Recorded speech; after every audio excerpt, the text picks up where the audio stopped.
Well, Juan Soto returned, and while he returned, he also returned the 2022 Washington Nationals. We're going to get into that, but also Dominic Smith. What are we doing? We'll get to all of that and more after this. You are Locked On Nationals, your daily Washington Nationals podcast, part of the Locked On Podcast Network, your team every day.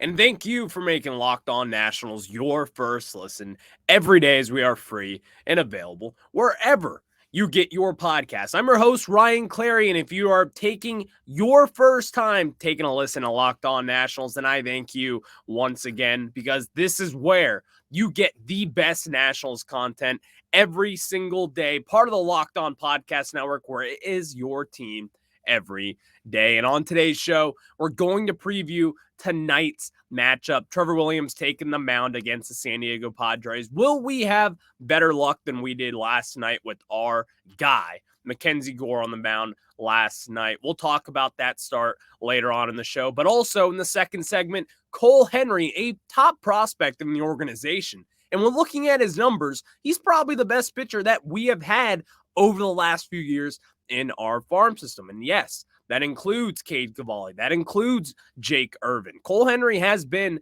the best arm in the system. We're going to talk about that and what he can provide down the road, as he is making a rehab assignment right now down in the minor leagues. We'll get you caught up on that. But let's start with last night's loss. And man, oh man, just the worst. And I don't say that because Juan Soto returned. Juan Soto returning was awesome. I love Juan Soto. I cheer for him. I love the guy. Who doesn't love Juan Soto in this town? He killed us last night. His first hit, 113.8 off the bat, right up the middle against Mackenzie Gore. That's when I knew Juan Soto's going to kill us tonight. And that is what he did. He did all that damage going up against Mackenzie Gore. And really, if you know Juan Soto the way that we do, the competitor inside of him, the kind of the spirit animal of a team, you knew that he was going to come out firing, and that is what he did just last night. Going 3 for 4. He had his home run, the 100 million feet home run that he had dead center field. We knew that this was coming. We knew that Juan Soto, as he said yesterday in the pregame presser, that I'm going to home run tonight. And that's what he did. He hit that ball up into orbit. We all knew it was gone off the bat. Going up against Erasmo Ramirez, we knew what was coming. You could have handed us the script yesterday, and you're like, yep, Juan Soto home run, 114-mile-per-hour single up the middle in his first at-bat, first pitch. Yep, I could see that. We know what this guy is going to bring to the table. We know that the fact that we traded him away, the competitor in him and in any athlete, they're going to show you what is what. And some might say, well, why wasn't that for Mackenzie Gore? Is he not the guy that we were promised? Absolutely not. Mackenzie Gore is of the same age as Juan Soto, being 24 years old. But Mackenzie Gore is in his second year in the major leagues. It's a little bit tougher for pitchers to just click. They don't really click right when you hit the majors. It takes time to develop and to get adjusted to the hitters that are just so much better than what they were down in AAA or in whatever level of minor league baseball you want to say. But Mackenzie Gore, plain and simple, he got rocked yesterday. And let's just take everything off from this. We expected this. I expected this. I was saying yesterday, I'm a liar. I'll admit. I was like, he's going to establish himself as a big game pitcher. How dumb do I look today? He's not ready for it. He's not ready to be in the bright spot of this organization. He's not ready to go up against the San Diego Padres, who come at you in waves with Tatis, Ha-Seong Kim, Juan Soto, Xander Bogaerts, Jake Cronenworth, Nelson Cruz. I mean, it doesn't stop. It does not stop. Trent Grisham, Aaron Ostinola, whatever Nola it is. It does not stop with this team. This is a better baseball team. So Mackenzie Gore, yesterday, I placed unfair expectations on him. I was telling everybody this kid's going to shove it tonight against his former team. That lefty-lefty matchup with Juan Soto, he doesn't stand a chance. He stood a chance, a big chance. He took a lot of chances up there. Mackenzie Gore got taken advantage of, which is what you expect going up against a team like the San Diego Padres. And Mackenzie Gore yesterday, it's the same thing as always. You're walking too many batters. He is giving too many free passes to all these elite hitters, loading up the bases, and guess what? When you do that against a good offensive team like the Padres, who have power, who can hit for average, and who can really do all these different things so well on the offensive side of the plate, that is a cause of concern. Mackenzie Gore is still a great pitcher. He's still, in my opinion, probably the best pitcher that we have on this staff right now. But at the end of the day, you have to ask yourself this small question.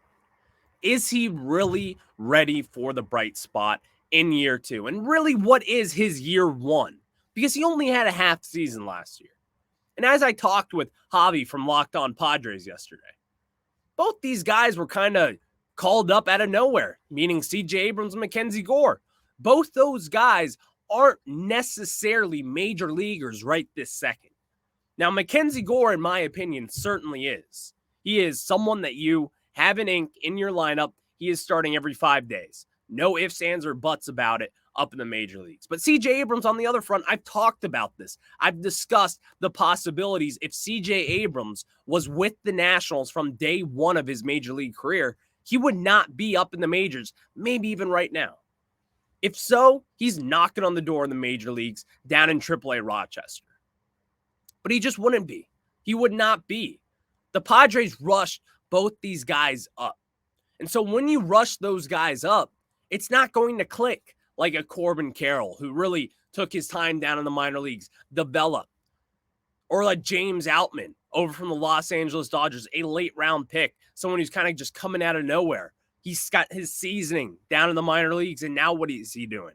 He is killing the ball up in the major leagues. It doesn't click for everybody. And really for teams that rush up their prospects, the way that the Nationals kind of did with Carter Kieboom back in the day. Calling him up in 2019, really early, really prematurely. Maybe even Victor Robles playing in Septembers for 2017 and 2018 before getting the crack the Major League opening day lineup in 2019. Those guys in those situations for good teams, it really can hinder what they do, especially when you create a logjam the way that the Padres did just last year. But that just wasn't yesterday. And that wasn't just the ultimate storyline of yesterday. We got to talk about Dominic Smith in that really, really poor play that I don't even know what to say about it. If you don't know what I'm talking about, I'm sure you do because you guys watch just like I do. Lane Thomas sitting under a ball. Right field, 1 out. Runner is tagging over at third base. Lane Thomas gets under the throw. And as we know, he has one of the top arms in Major League Baseball right now, according to Baseball Savant. Lane Thomas cocks back, throws it home. You know who's there to cut it off? That would have beat the throw by about 20 feet. Dominic Smith is there. He caught it. He broke the play around. It would have been an outfield assist. It would have been an out. The game still would have been a 3-3 tie. But for that play, for a veteran like Dominic Smith, he completely botched it. And honestly, that was the complete momentum shifter that the Padres needed to go their way. Exactly what the doctor ordered for that team.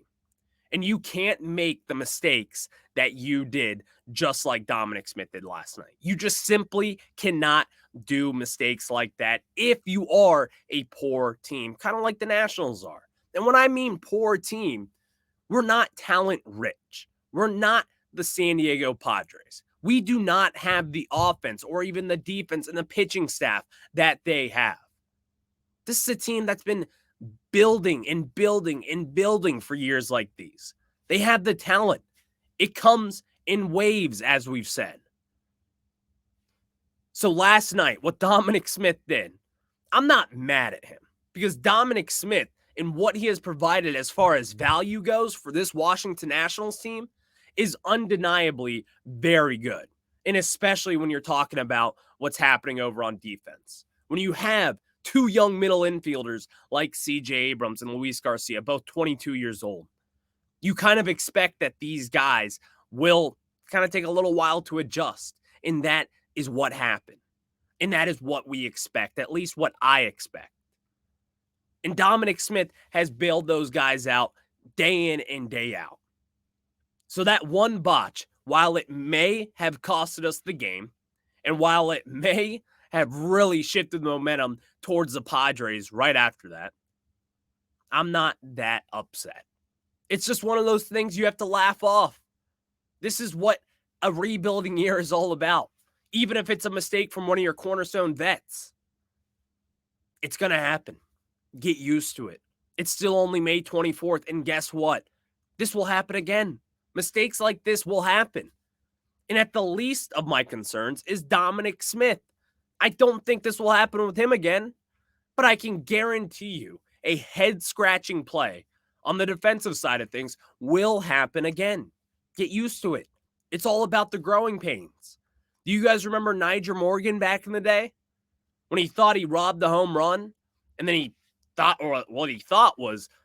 he attempted to rob a home run, then he thought it went over the wall, he slams his glove, the ball, meanwhile, is dribbling past him 30 feet away from him, and the left fielder is running over to come get the ball. It happens. It's growing pains. This is what you see with rebuilding teams. You enjoy the bad. Embrace the bad. You're going to miss these days. You're going to laugh at these days. It's comical. It's fun. I have a different approach on this stuff. I'm not going to take advantage of it. Last night was kind of funny. I mean, it really was.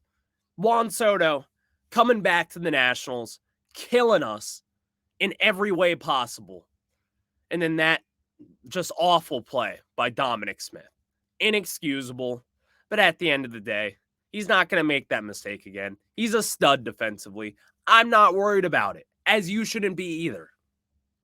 So now let's talk about some brighter news, as Cole Henry has been rehabbing down in the minor leagues. And we're going to talk about him because I think that Cole Henry so far has really been the Nationals' best starting pitcher down in the minor leagues. I've talked about him a little bit, but still not a lot of people know about this right-handed pitcher. But I'm going to tell you guys what you need to know about this kid because I think he's going to make a big impact once he reaches the major leagues. But before we do that, I got to tell you guys about our friends over at Rocket Money. And guys, Rocket Money is just the best way on what feels natural and on your own experience that you can discover subscriptions for what you forgot about. Think about the times that you just subscribed to something that you just needed for right then and now. You forget about it. I do this all the time to where I have different subscriptions to different accounts, and I'm like, why the heck do I need this? Well, I needed it right there in the moment, and then you just forget about it. Rocket Money is a personal finance app that finds and cancels your unwanted subscriptions, monitors your spending, and helps you lower your bills all in one place. Over 80% of people have subscriptions they forgot about, and chances are you're one of them. Like that Stars app just to watch one show or that free gaming trial that you never actually use. Stop throwing your money away, cancel unwanted subscriptions, and manage your expenses the easy way by going to rocketmoney.com/lockedonmlb. That's rocketmoney.com/lockedonmlb. And that's rocketmoney.com.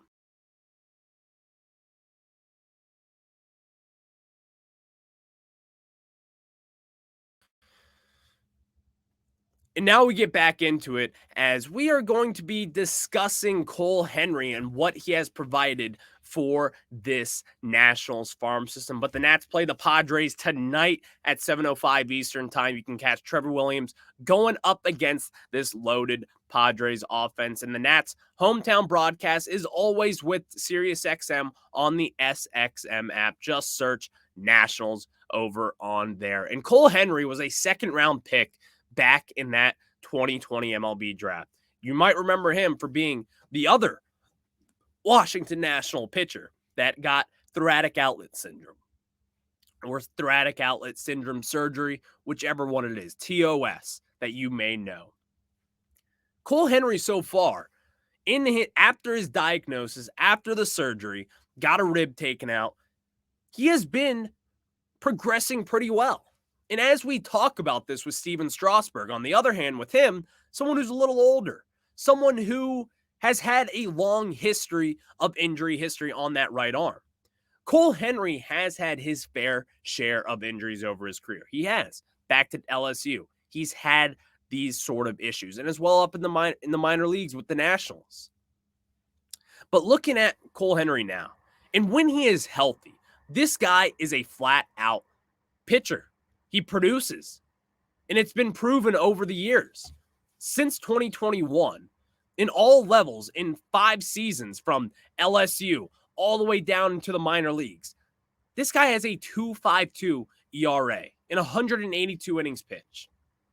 Again, in the minor leagues, just alone, he has a 1.89 ERA in 85.2 innings pitched, only 46 hits and 115 strikeouts. Now, he has been up in the minor leagues since 2021. He was drafted in 2020. Obviously, there was no minor league season that year. There was no development. Even then, he was a college pitcher. You will not see college pitchers typically throw right after their season, especially if you're an elite college arm the way that Cole Henry was. But even further than that, he is someone who was thought of to be a first-round pick at one point. He was someone that the Nationals were highly thought of with him. A lot of different organizations were back in 2020. But it was injuries and plus the analytic side of pitchers. If you already have that injury history, it's tough to take that really chance on you in the first round. But Cole Henry has that first round potential. And as we've seen right now with Jake Bennett down in low A Fredericksburg, he has been dealing with them. And now Cole Henry, who has had up and downs with injuries, is down in Fredericksburg, and he has started in 2 games and has 7 innings, only 4 hits and 11 strikeouts. Again, here's the gist. He's going up against low A Fredericksburg and all the talent down there. This was someone who ended the season last year in AAA Rochester. That is the talent group that he is affiliated with.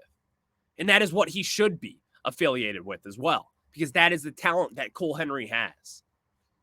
And a lot of people don't really know about the LSU right-handed pitcher because of simply the injuries and the stuff that has kind of just hindered him throughout his career, which is the lack of durability from these injuries, the thoracic outlet surgery, all these different things that have accumulated throughout his career. The Nationals believe they have found a fix, and that is the TOS surgery. Now, some people, when you say TOS, including myself, it triggers us, as it should. You're looking at a multi-millionaire with Steven Strasburg, who just had TOS last year. And guess what? He's not pitching. He's not here. He's had setback after setback. But this is a little different, I think. Being a young, fresh pup out of not out of high school, but out of college, 23 years old, turning 24 years old in just a few months. Someone who's kind of grinded his way through the system. The Nationals may have found something with Cole Henry, and we don't really talk about that enough. We like to talk about Jackson Rutledge, who was a 2019 first-round pick by the Nationals. He's been fine. He's been very good this year. Starting to see that development with him. But Cole Henry, not only has he developed, but Cole Henry has dominated in his time in the minor leagues with the Nationals. So if you were to get a healthy Cole Henry going down the road for this Nationals team, you could see him up in the majors by even this September. But also, here's the thing. He has to stay healthy because it's not a lack of talent with him. It's durability. It's a consistency that we need to see from him in order to take the next step. Because if he can do that, then the Nationals have just found their way into another stud of a pitcher, in my opinion. So that is what is going on with Cole Henry. There's really no huge updates on that big righty. But at the end of the day, it's simple. If he stays healthy, you're going to get an impact major league pitcher who, oh, by the way, also went to LSU. Paul Skeens, your name is calling. Thank you guys for making Locked On Nationals your first listen. Now let's preview tonight's game going up against the San Diego Padres. But before we preview tonight's game, I got to talk about our friends over at Birddogs. And guys, Birddogs is the best and most versatile shorts and pants that I have ever worn. I look better and I feel great wearing Birddogs because they sent me a few pairs the other day and I just can't tell you how good my legs feel. And I have tree trunks for legs, I've been told. Guess what? It hides everything. I feel confident. I feel comfortable. I feel everything that you want to feel during this hot, humid summer in Washington, D.C. Bert Kreischer, the famous comedian, wakes up at his lake house wearing Birddogs, goes for a swim, smokes a cigar, grills burgers, and chills with his family, all in the shorts he associates with the summer, and that is, of course, Birddogs. And when Birddogs come around, that is the time of summer for me. So go to birddogs.com/lockedonmlb, and when you enter code LOCKEDONMLB, again, when you enter code LOCKEDONMLB, they'll throw in a free custom Birddogs Yeti-style tumbler with every order. So make sure to check out Birddogs, and guys, use code LOCKEDONMLB.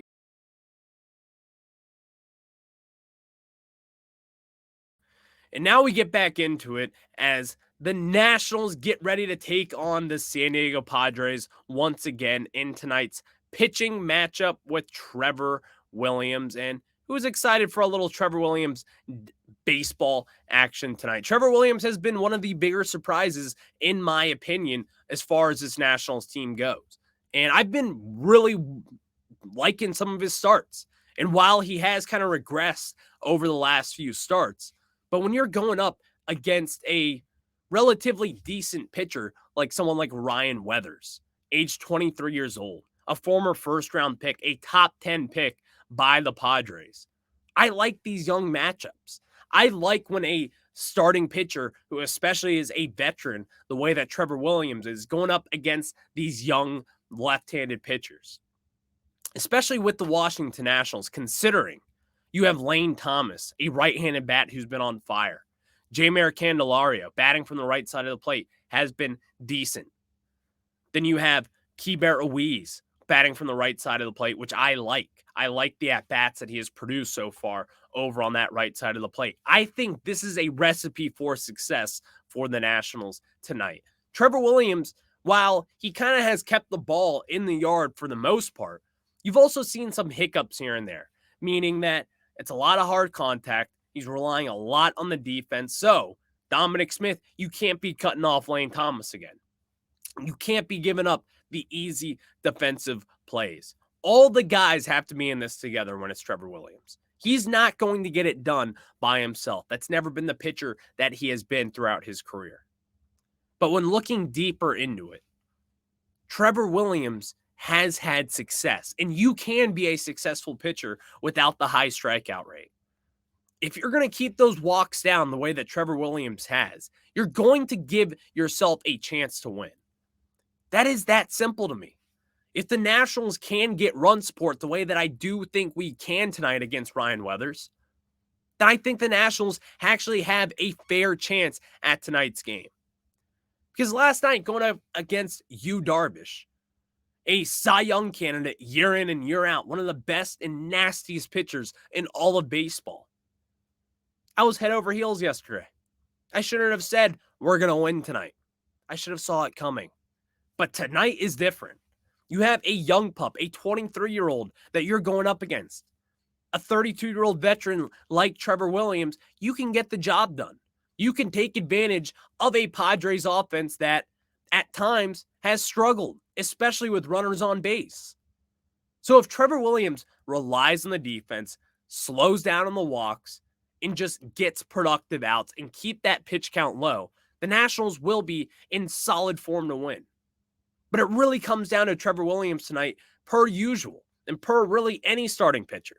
Because as we're starting to see, this Nationals bullpen hasn't been as good as advertised so far. Mason Thompson has blown up. Kyle Finnegan has not been good. Erasmo Ramirez has been Erasmo Ramirez. Hunter Harvey has been great. Carl Edwards Jr., he's up and down. The numbers say otherwise, but if you watch those games, you know what I'm talking about. There's a lot of double plays in there, a lot of luck for Carl Edwards Jr. so far.